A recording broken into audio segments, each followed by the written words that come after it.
Hello, my friends, and welcome back. Thank you very much for being with me again today. Welcome to my sacred sanctuary again, today on the 29th of October 2025. I will make a few videos from here and very interesting and important developments in Ukraine and not only. I will show you the surroundings a little bit after I finish at the end of this video. A little bit windy, not that cold. It was 0 degrees Celsius here this morning.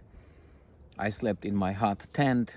It was 32, 31 degrees Fahrenheit. So what do we have here?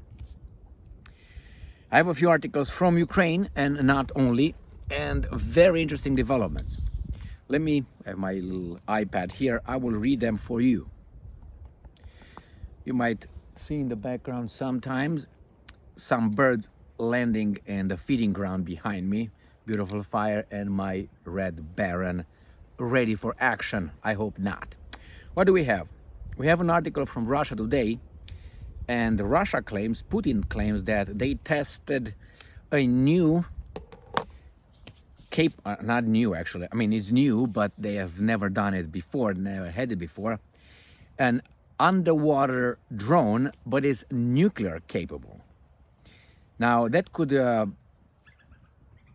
as a consequence the detonation near, let's say, England, Great Britain Isles, and don't even have to hit Great Britain with a missile. They can just detonate it maybe a few miles away from its territorial waters and create a tsunami of such a magnitude that those guys will gonna have a little wash in London. The second topic, I made a video, I think it was yesterday or the day before, with Burevestnik, the new Russian missile that is, they say, unstoppable, and its range is limitless. The biggest thing about this missile is that it flies low. I think it flies between 20 meters and 50 meters or something like that. That's very low. So you can't intercept it, and it follows obviously different trajectories and ballistic, doesn't go ballistic, you can maneuver. And when they tested it, it went, I think, 14,000 kilometers. 14,000 kilometers, they say. I don't know how in the hell they, how do you call it, tested that on Russia, but nevertheless, that's 14,000 kilometers. I know Russia doesn't have 14,000 kilometers as a width, so maybe it was the back and forth. I don't know, but they did it. I'm going to give you details according to Putin. The underwater vehicle, as they call it, the drone, the nuclear capable drone, is it's called Poseidon. And I'm glad the Russians continue to call their weapons as much as they can as our Greco-Roman names, and not the Middle Eastern names as, I know, David, Goliath, Moses, and garbage as these imbeciles are doing. But hey, I like that a lot. Another Russian jet violated Poland's airspace? Well, no, they just intercepted it.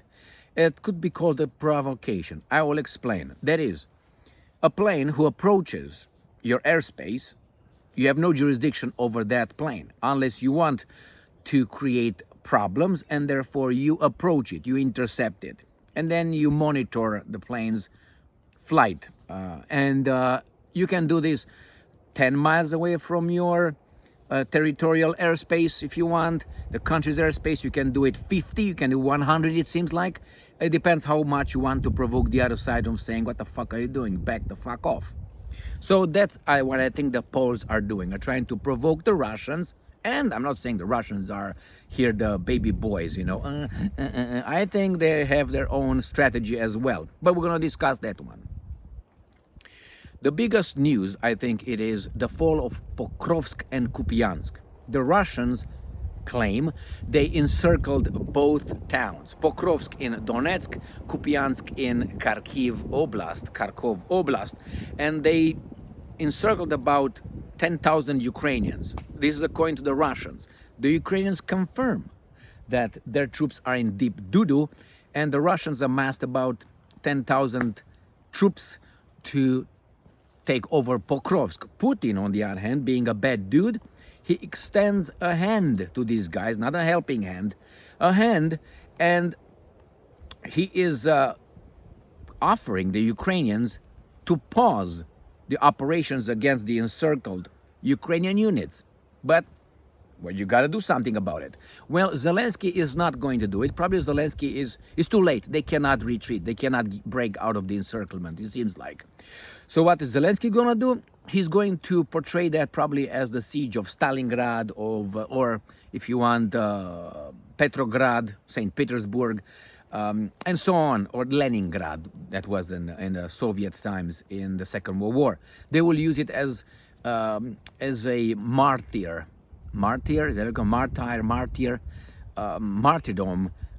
action by the Ukrainians, who actually are sacrificed for political reasons in the West. They would be trumpeted in the West as being, the martyrdom of the Ukrainian military and the evil Russians who are going to starve them to death or something, like the guys are doing it in the Middle East. But hey, Trump is okay with that one.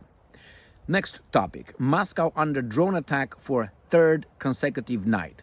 I made a video, again, I think it was yesterday, when time passes so fast, my friends. There's so much news to discuss that I really lose track on whenever I upload or publish a video. My beautiful colors behind it, that fucking red baron over there. Anyway, that Zelensky said that if he's going to receive more missiles, more attacks on Russian territory will come. So whenever Zelensky is going to receive from his tribe, maneuvering the American imbeciles to provide him with weapons, they will probably attack with missiles Moscow. And then what? Again, the Third World War in Europe only will escalate in the United States of America, and the same profiteers will make more profit. So Russia amassed around 11,000 troops around Pokrovsk. I will take care of that. And the Ukrainian air defense downed 93 drones overnight on the 28th to 29th of October 2025. So let's start with the first, that's good enough. Let's start with the first topic, which is Russia tests nuclear-capable underwater drone, according to Putin. Right there. Russia Today. There is currently no way of intercepting the Poseidon unmanned vehicle, the president has said. And Russia is successfully, and I lost it, tested a state-of-the-art nuclear-capable underwater drone, Putin said. Trials of the Poseidon system took place on Tuesday, the president said as he visited a military hospital in Moscow on Wednesday. And I'm quoting, "When it comes to speed and depth, there is nothing comparable to this unmanned vehicle anywhere in the world, and it is unlikely to appear anytime soon.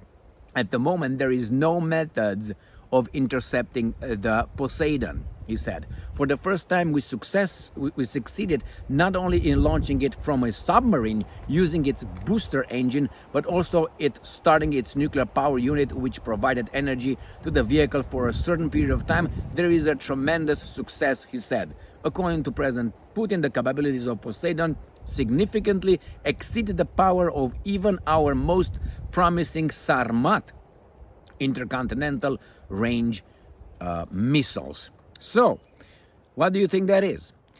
Media reports previously described the Poseidon, which was first announced in 2018 as a deep-sea unmanned system with a nuclear power unit that boasts a virtually unlimited range, this one too, that 20-meter long, that is 60 feet long, right? 100-ton drone is said to be capable of reaching speeds of 200 kilometers per hour. 200 underwater and descending below 1,000 meters. So there's 3,000 feet. It can also reportedly travel at extreme low speed, becoming undetectable for modern radars. In addition to directly attacking coastal cities, the Poseidon can reportedly be used to cause devastating tsunamis. Yep, that's the last word, tsunamis. Remember, when you hear the Netherlands and other baboons by the coast talking about, Netherlands is below the water. Not all of it, I think, but most of it has levees that prevent the ocean to come and wash them as well. The Russians do not have to hit them straight on, where they have the air defense systems. They have to hit them in the water. They're gonna go over the levees and bye-bye Netherlands. But hey, they got big balls, supposedly. Next one, Putin reveals, actually let me go to the other one from Sputnik. Putin, Russia successfully tested Poseidon underwater system. So the same, yesterday we conducted another test, is the same thing, and the tsunami. When it's gonna be put in the active duty, intercepting the Poseidon is impossible, Putin stressed. The power of the Poseidon significantly exceeds that of Sarmat missile, which will soon be put on combat duty. All right, well, always these things, why do the Russians do that? This is their attempt to deter the West from doing stupid stuff. The West say they're not going to use it. That is the West way of thinking. They will not do it. Therefore, we're going to push it to a conventional war. The Russians cannot win a conventional war against NATO. I mean, and they need nuclear weapons. But these guys think they're not going to use nuclear weapons. That's the whole point. Putin reveals details about Burevestnik missile's nuclear engine. This is the one I mentioned yesterday, the one that flies very low and flew 14,000 kilometers. That is about 9,000, 8,000 miles. And it's, they say, unlimited range, the same as the Poseidon. The ultra-miniaturized reactor can activate full operation in a matter of minutes, the president has said. Russia's unlimited range Burevestnik cruise missile is based on breakthroughs in nuclear reactor technology that allow a high degree of miniaturization and quick attainment of operational power, Putin said. The president praised the engineers. The missile's reactor is comparable in output with the reactor of a nuclear-propelled submarine. So the missile is the reactor is capable of such a power output. It could be compared to a nuclear-propelled submarine, but it's 1,000 times smaller. Okay, but the key thing is that where a regular reactor needs hours, days, or weeks to go online, this one launches in minutes or seconds, so activates quickly. Pop, poop, you see it now coming, boop, boop, boop, boop, boop, and then whoop. Where is it? I don't know. So this is what it's going to be. And these guys want to put the same thing, this kind of reactors with the Chinese on the moon, it seems like, if I remember correctly. So that's with this. Last week, Putin announced a successful test launch of the Burevestnik, during which the projectile reportedly traveled more than 4,000 kilometers. During a meeting this week, for the first time, we successfully okay, you got it? He added the Poseidon's reactors, miniaturized to a laser degree than the Burevestnik, began roughly 1 time smaller than a regular submarine reactor. So they're going to use the same thing to the Poseidon. They're going to use the same thing with Burevestnik. That is the activation of this nuclear reactor quickly. Buzz, buzz, buzz, buzz. Okay, we got that done. Phew, that was hard. Let's see what the Poles do. Remember, in Poland you have 2 imbeciles at least. And the main ones are Sikorski, the foreign minister of Poland, who is, I think, working for the Brits. And then the other one, the baboon Donald Tusk, the prime minister of Poland. Both of these guys, I think, do not work for the Polish people. No, ciao. Coffee, not anything else. And not anything in it, just coffee. All right. So they try to do their master's job, which is provoke the Russians, and maybe get the Russians to attack Poland again. Second World War, the Soviets, and then the Brits will come on their white horse. Nowadays, I think it's not a white horse anymore. Probably it's a black horse.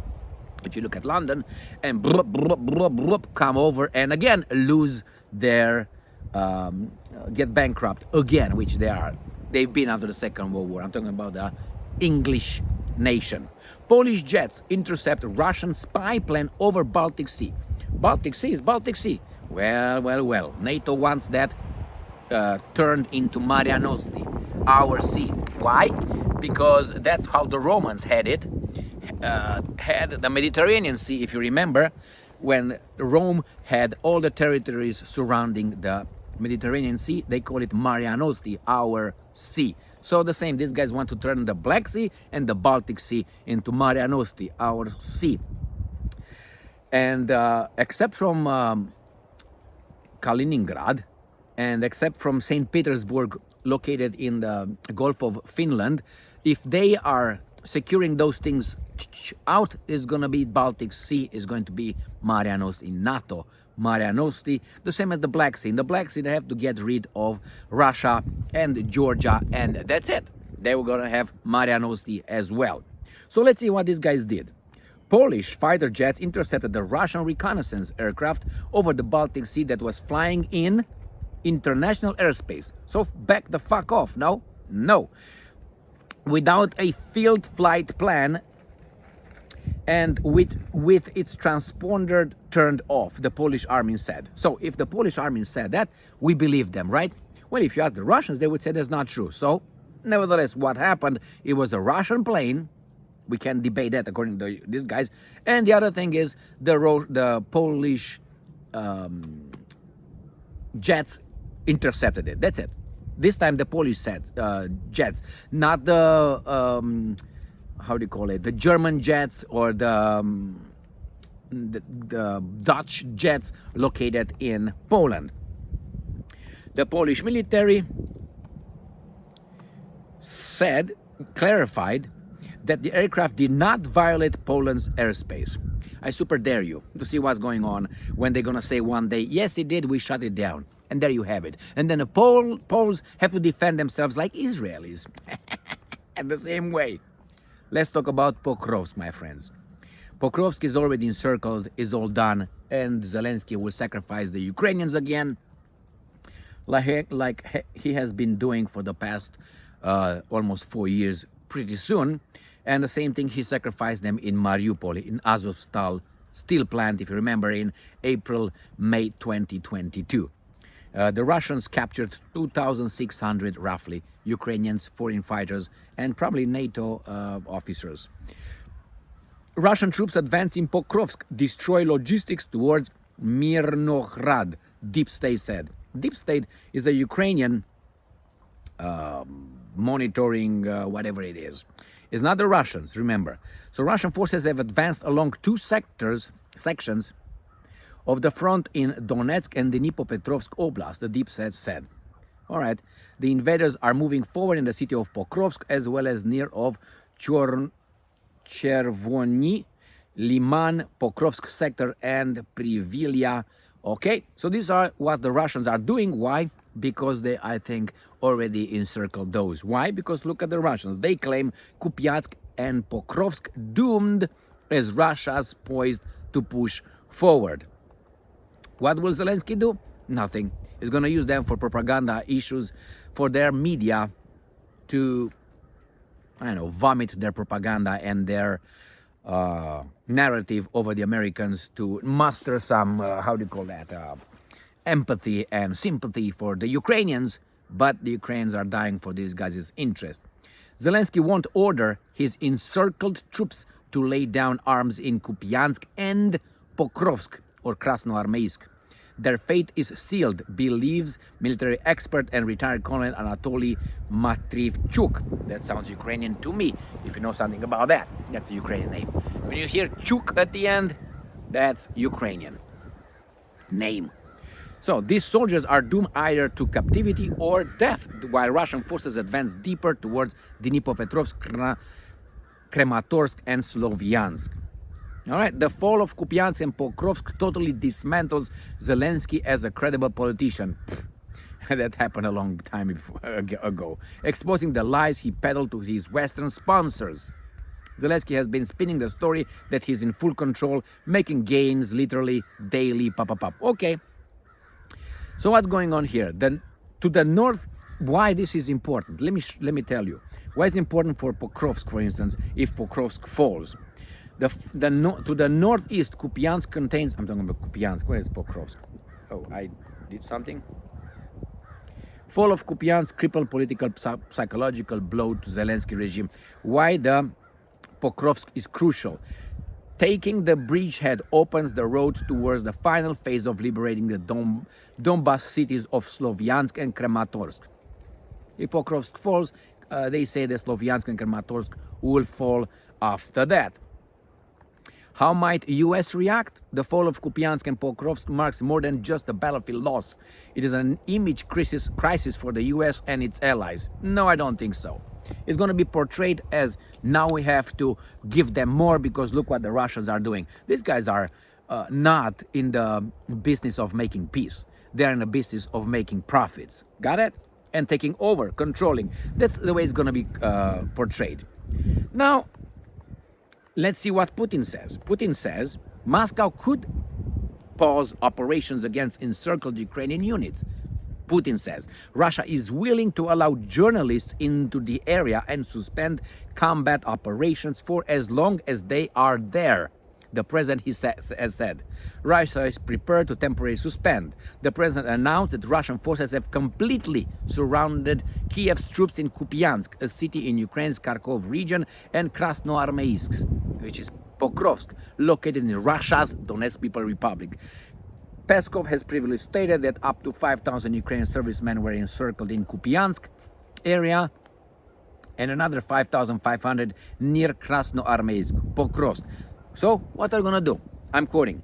The political leadership of Ukraine must make a decision on the fate of its citizens, which are currently encircled, Putin said.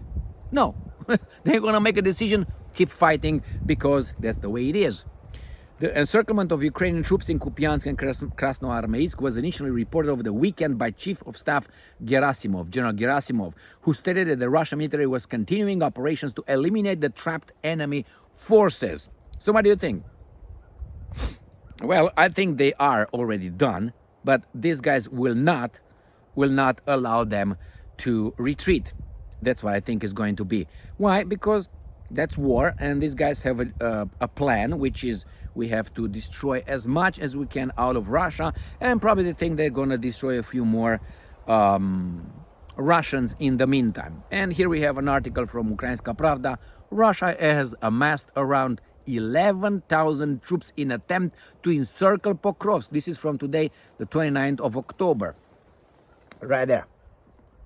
You see that? All right, this is it. Don't look at my fingernails. I'm working out here. All right, Russia has amassed. Russia has deployed about 11,000 troops in an effort to encircle the city of Pokrovsk in Donetsk Oblast. And this is what I say. The enemy has deployed about 11,000 troops to carry out the plan to encircle Pokrovsk agglomeration. The enemy groups have managed to infiltrate the city, aimed to advance to the northwest and the north of Pokrovsk. Yeah, and they say here that the 7th Corps said in their area of responsibility, Russian forces have built up around 27,000 personnel, about 100 tanks, and up to 260 armored combat vehicles, and up to 160 artillery systems and mortars. The defenders of Pokrovsk agglomeration continue to carry out the defensive operation. What the fuck are you defending? An empty city? What are you defending? The territory? I mean, you have to pick the fights. You can't just fight like that. They picked Pokrovsk. They lost. They should have retreated a long time ago. And what I want to show you here, journalist Yulia Kirinenko has posted a video showing a Russian flag on an entrance site in Pokrovsk. Well, it is what it is. These guys are going to be done. I think they're already, but nevertheless, let's see what the Ukrainians did in Moscow. Moscow under drone attack for third consecutive night. Now imagine the Zelensky, I'm not saying the Ukrainians, the Zelensky would have, let's say, missiles. They're going to destroy Moscow and have no problem. You can say, well, the same thing did the Russians, didn't they? If the Russians wanted, they would have flattened Kiev. Moscow was once again targeted by Ukrainian drones on the evening of October 28th. Evening of 28th, today is the 29th. Russia's defense ministry stated, claiming 3 Ukrainian UAVs were shot down as they approached the Russian capital. 3? Come on, man. Get some serious. The attack marks the third night in a row that had Ukraine sending UAVs to strike Moscow. On October 27th, Russia claimed that 193 drones were shot down while defending against the previous attack. And let's go to the Russians and see what they did as a response today. Or whatever, they attacked Ukraine.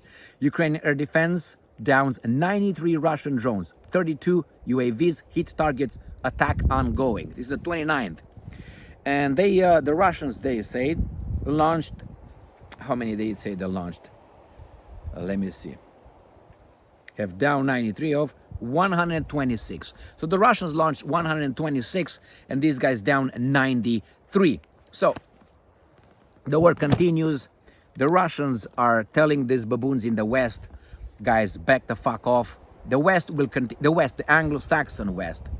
They have to make a distinction. It's not the French much. It's not the Germans much. It's not the, how do you call them, the Romanians, the Albanians, no, that's not the West. The West is United States of America and Great Britain, or England, not Great Britain. And these guys are pushing it, thinking that the Russians will not obviously use nuclear weapons. Therefore, they try to destroy Russia by destroying its economy, creating problems in Russia, then maybe overthrowing Putin.